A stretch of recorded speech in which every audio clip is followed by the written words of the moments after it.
ఖచ్చితంగా ఎరిగినట్టయితే సావాసాన్ని ఏం చేసేది కాదు, విడిచిపెట్టేది కాదు. ఇప్పుడు విడిచిపెట్టిందంటే ఆయన ఏం చేయలేదు, ఎరగల.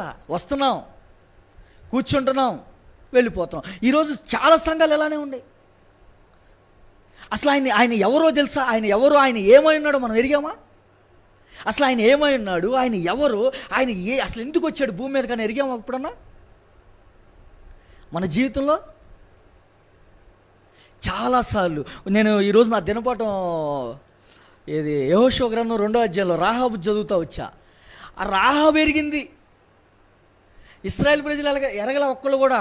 ఇశ్రాయేలు ప్రజలు అద్భుతాలు చూస్తున్నారు, రొట్టెలను చూస్తున్నారు, సమృద్ధిని చూస్తున్నారు, ఆకాశం నుంచి మన్నాను చూస్తున్నారు, నీళ్ళు అడిగితే నీళ్ళు చూస్తున్నారు. ఇన్ని అద్భుతాలు చూసి కూడా ఆయన ఏం చేయలేదు, వాళ్ళు ఎరగల.